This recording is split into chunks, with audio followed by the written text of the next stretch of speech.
എല്ലാവർക്കും നമസ്കാരം. പച്ച മലയാളത്തിലൂടെ കേട്ടില്ലൻ ഇംഗ്ലീഷ്. ഞാൻ പറഞ്ഞിരുന്നു എൻ്റെ ഒരു ആപ്ലിക്കേഷൻ്റെ ഒരു ഓൺലൈൻ പ്ലാറ്റ്ഫോമിൻ്റെ വർക്കിലാണ്. മിക്കവാറും നെക്സ്റ്റ് വീക്ക് ലോഞ്ച് ചെയ്യാൻ പറ്റുമെന്ന് വിചാരിക്കണം. സ്വസ്ഥമായിരുന്നിട്ട് സിസ്റ്റമാറ്റിക്കായിട്ട് ഒരുപാട് കാര്യങ്ങൾ നോക്കാനായിട്ട് നമ്മൾ യൂട്യൂബിലുണ്ടാവും, ഫേസ്ബുക്കിലുണ്ടാവും, വളരെ സ്ട്രോങ് ആയിട്ടുണ്ടാവും. കാരണം ഇവിടെ ചെയ്യുന്നത് അവിടെ ചെയ്യാൻ പറ്റില്ല, അവിടെ ചെയ്യുന്നത് ഇവിടെ ചെയ്യാൻ പറ്റില്ല. അതാണ് കാര്യം. ഓക്കെ, അപ്പോൾ ഇന്ന് നമ്മൾ നോക്കാൻ പോകുന്നത് ബേർത്ത്. ബോത്തല്ല, ബോത്തല്ല, ബേർത്ത്. ഗോ, നോ എന്നൊക്കെ പറയുന്ന പോലെ ബേർത്ത്. ഈ ബേർത്തിന് അത് വളരെ സിമ്പിളായിട്ട് തോന്നുന്നല്ലേ? സിമ്പിളാണ് ശരിക്കും. പക്ഷേ ഇതിൽ സായിപ്പ് ഒരു കോംപ്ലിക്കേഷൻ കുറച്ച് ഉണ്ടാക്കി വെച്ചിട്ടുണ്ട്. അപ്പോൾ നമുക്കൊന്ന് നോക്കാം എന്താണ് സായിപ്പിൻ്റെ ഗുലുമാലുകൾ എന്ന് ഉണ്ടാക്കി വെച്ചിട്ടുള്ളത്. I know both Har brothers. I know both of her brothers. I know both of them. I know them both. കണ്ടോ? ഇതിൽ നമുക്ക് ഏറ്റവും പരിചയമുള്ളത് ഏതായിരിക്കും? I know both of her brothers. I know both of them. അല്ലേ? ഇതായിരിക്കും പരിചയം. ഒരു വിരോധവും ഇല്ല, അത് മതി. പക്ഷേ ഇങ്ങനെയും ഉണ്ട്. അപ്പോൾ നിങ്ങളുടെ സൗകര്യം പോലെ നിങ്ങൾക്ക് യൂസ് ചെയ്യാം. I know them both. I know both of dum. എങ്ങനെ വേണം യൂസ് ചെയ്യാം? Both of her brothers work for Google. അവളുടെ രണ്ട് സഹോദരന്മാരും, സഹോദരന്മാർ ഇരുവരും ഗൂഗിളിന് വേണ്ടിയാണ് വർക്ക് ചെയ്യുന്നത്. Both of her brothers work for Google. Both her brothers work for Google എന്നും പറയാം. അപ്പം അവർ ഇരുവർ എന്നുള്ളതിന് both of them. പിന്നെ ഒരു verb. Both of them work. Both of them live. Both of them sing. Both of us dance. ഞങ്ങളിരുവരും dance ചെയ്യാറുണ്ട്. എവിടെയെന്ന് വെച്ചാൽ അവിടെ. അപ്പോൾ ഞങ്ങൾ ഇരുവരും, അവർ ഇരുവരും, അവളുടെ സഹോദരന്മാർ ഇരുവരും. Both of her brothers work, live, dance. Okay, അവരിരുവരും. ഇനി നോക്കൂ, അവരിരുവരും ഗൂഗിളിനാണ് വർക്ക് ചെയ്യുന്നത്, ഗൂഗിളിന് വേണ്ടിയിട്ടാണ്. They both work for Google. We both work for Facebook. Okay, നോക്കണം. They both work for Google. Both of them work for Google. Both of us work for Google. ഞങ്ങൾ ഇരുവരും ഗൂഗിളിന് വേണ്ടിയിട്ടാണ് work ചെയ്യുന്നത്. അവർ ഇരുവരും ഗൂഗിളിന് വേണ്ടിയാണ് വർക്ക് ചെയ്യുന്നത്. ഓക്കെ, അത് ശ്രദ്ധിക്കണം. ബോത്ത് ദെം വർക്ക് എന്ന് പറയരുത്. ഒന്നുകിൽ ബോത്ത് ഓഫ് ദെം വർക്ക്, അല്ലെങ്കിൽ ദേ ബോത്ത് വർക്ക്, അങ്ങനെ പറയേണ്ടത്. They both live here. അവരിരുവരും എവിടെയാണ് താമസിക്കുന്നത്? Both of them live here. അവരിരുവരും എവിടെയാണ് താമസിക്കുന്നത്? They both live. Both of them live. Both they live. അങ്ങനെ പറയാൻ പാടില്ല. ഓക്കെ, ഇനി നോക്കൂ. ബി വേർബ് ആണെങ്കിൽ അവർ ഇരുവരും അധ്യാപകരാണ്. എന്തു പറയും? They both are teachers. അങ്ങനെ പറയാൻ പാടില്ല. They are both teachers എന്ന് പറയണം. ഓക്കെ, ബി വേർബ് ആണെങ്കിൽ അത് കഴിഞ്ഞിട്ട് വേണം both വയ്ക്കാനായിട്ട്.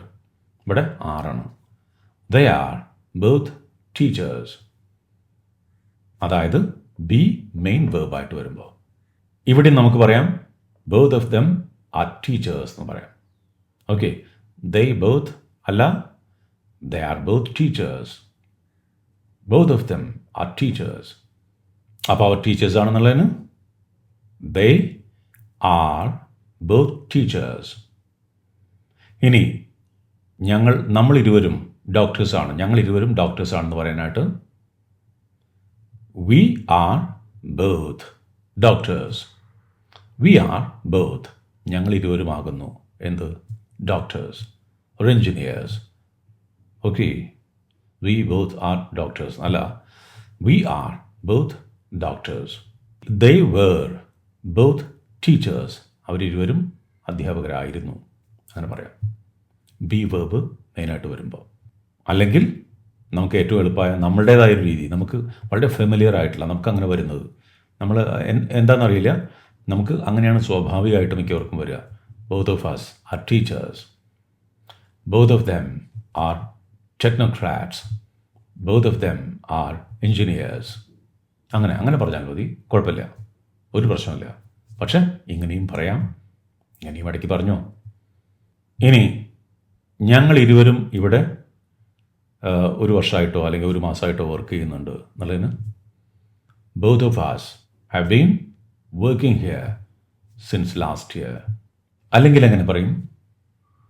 they have both been working here since last year. കഴിഞ്ഞ ഒരു വർഷമായിട്ട് അവരിരുവരും ഇവിടെ ജോലി ചെയ്യുന്നുണ്ട്. അപ്പം they have, അത് കഴിഞ്ഞിട്ടാണ് പിന്നെ both been working here. they have both, അതൊരു ചങ്കായിട്ട് കണക്കാക്കിയാൽ മതി. they have both been working here since last year. പക്ഷേ നമുക്ക് എളുപ്പമായിരിക്കുക both of us have been working here. ഇത് പറയാനാണ് നമുക്ക് എളുപ്പമായിരിക്കുക, അങ്ങനെ പറഞ്ഞാൽ മതി. ഇനി അവരിരുവർക്കും നൃത്തം ചെയ്യാനറിയാം. they both can dance അല്ല, they can both dance. they can both dance. can കഴിഞ്ഞിട്ടാണ് ഇത് വെക്കേണ്ടത്. they can both dance. അല്ലെങ്കിൽ ഏറ്റവും ഈസി നമ്മുടെ രീതി both of them can dance. അതാണ് കുറേക്കൂടി എളുപ്പമായിട്ട് തോന്നുന്നത് അല്ലേ? they can, both of them can dance. both of us can sing. ഞങ്ങളിരുവർക്കും പാടാനറിയാം. അപ്പോൾ ഇവിടെയൊക്കെ നമുക്ക് നമ്മുടെ രീതിയിൽ both of us, both of them അങ്ങനെ പറയാം, പ്രശ്നമില്ല മിക്കയിടത്തും.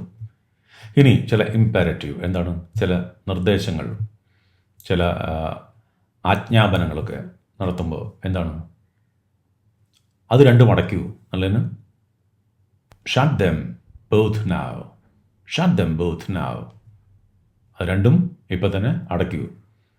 നേരെ മറിച്ച് shut both of them now എന്ന് പറയണത് അതിനേക്കാളേറെ എത്രയും ഇംഗ്ലീഷിൻ്റേതായിട്ടുള്ള രീതി shut them both now, open them both now, close them both now, send them both later.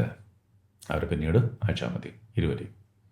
അപ്പോൾ ഇവിടെ ഈ രീതിയാണ് കേൾക്കാനും സുഖം, അതാണ് ഇംഗ്ലീഷിൻ്റേതായിട്ടുള്ള രീതി. ഇനി രണ്ടും നല്ലതാണ് എന്ന് പറയാനായിട്ട് both of them are good എന്നുള്ളതിനേക്കാളേറെ both are good, both are cheap, or both are expensive. Both of them are expensive എന്ന് പറയുന്നതിനേക്കാളേറെ അങ്ങനെ പറയേണ്ട കാര്യമില്ല. Both are cheap, both are good, both are beautiful. അപ്പം ഇതാണ് ഈ ഒരു ചെറിയ കാര്യം. മിക്ക ഇടത്തും നമുക്ക് ബോത്ത് ഓഫ് വെച്ചിട്ട് പറയാൻ പറ്റും നമുക്ക്. പക്ഷേ ചിലയിടത്ത്, അപൂർവ ഇടത്ത് ബോത്ത് മാത്രം വയ്ക്കണം. അതൊന്ന് സൂക്ഷിക്കണം. അതാണ് ഇംഗ്ലീഷിൻ്റേതായിട്ടുള്ള രീതി. ഓക്കെ, അപ്പം നെക്സ്റ്റ് നമുക്ക് വുഡിൻ്റെ നെക്സ്റ്റ് വീഡിയോയിൽ കാണാം. അത് കണ്ടീഷണൽസ് സെക്കൻഡ് ആൻഡ് തേർഡ്, അതിൽ വുഡൊക്കെ വരും, വുഡ് ഹാവ് ഒക്കെ വരും. ഓക്കെ, കാര്യങ്ങളൊക്കെ ഉഷാറില്ലേ? ശരി, എന്നത്തെയും പോലെ നിങ്ങളുടെ ഭാഷയും ജീവിതവും കിട്ടില്ലെന്നാവട്ടെ എന്ന് ആശംസിക്കുന്നു. അടുത്ത വീഡിയോയിൽ നമ്മൾ വീണ്ടും കാണും. Thank you.